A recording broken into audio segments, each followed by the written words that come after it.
ad that we're running right now. It's like, you know, I'm looking, and because that's the other thing is we want it to be personal. So like it'll have your ad up there, and then the text at the bottom will say, you know, I'm looking to help a few more young drivers save up to 30% on their auto insurance. So what I did was just took a, you know, and that's an approved tagline that's out there, you know, helping young drivers save up to 30%.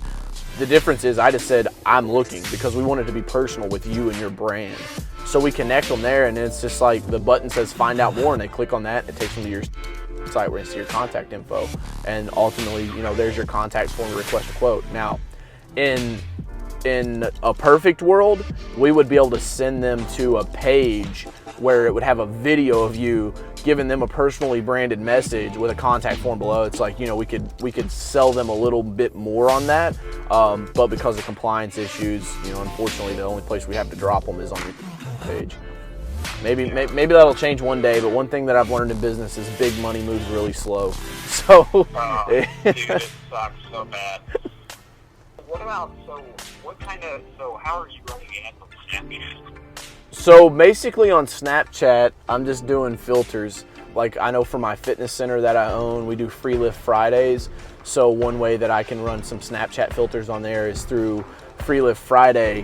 When they're coming in and taking Snapchats in the gym, you know, they're looking through their filters, and it's like, oh my gosh, there's an Elite Fitness filter that says Free Lift Friday. And then so when they post that to their story, then their 100, 200, 300 people that follow them on Snapchat see that, and it's basically free brand exposure because it's so daggone cheap. Like I think it cost me like $5 for the whole day to run that on Snapchat. So then anybody that uses it, it's a, you know, and Snapchat's a whole different beast, but that's a way that you can do that. The other thing is like for events, you know, if you know there's big events going on in your town or something, you can basically geotag the area that the event's going to be in, and then, you know, we can run that ad on there. Now, I haven't done anything like that for yet, so we would probably have to check with compliance on that, or, you know, I'm a big man, and this is the problem, is I'm a big fan of just do it and ask for forgiveness versus ask for permission.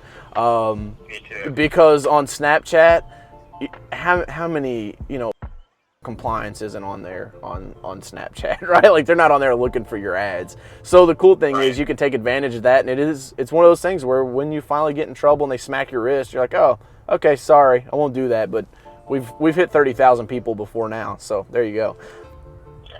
And then you become that relationship builder. And this is the thing that nobody understands, and this is just social media in a broader scale, is that social media is about connections. It was created to be able to connect people. Like, do you realize 20 years ago, you and I wouldn't be having this conversation right now?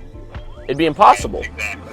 So that's where, if you can really keep your head in that space and understand the true meaning behind social media, then you can grow it. The problem is that as business, we've been taught that it's so fast-paced that your patience is worn very thin.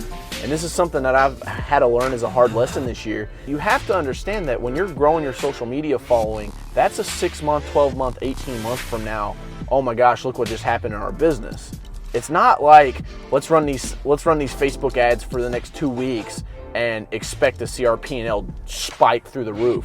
But what is going to happen is I'm going to be able to say, Mike, pull a P&L from 3 months ago and let's see what it's doing. And you're going to really see some massive movement, I feel. Yeah. God, I can't believe it. Yeah, man. Well, let's do this. Why don't we? I got to hop off here. I got 11:30. Let me send you an agreement over so you can look at that. And then when did you say your wife would be back in town? I pick her up tonight. Okay, cool. We're getting ready to get on the road to Nashville. I got to speak at a business event down there, and then I'll be back in the office Monday. So why don't you just send me a calendar invite at some time that works for you on Monday, and we'll just get back together and get this thing wrapped up. Cool. That sounds good. All right, brother. Well, it's good talking to you. If you have any questions between now and then, just shoot them over to me in an email, and we'll get this thing hashed out and get you rocking and rolling. Okay, sounds awesome. Thanks, TJ. All right, thanks, Mike. See you. Later. Bye. It's a softcore closer.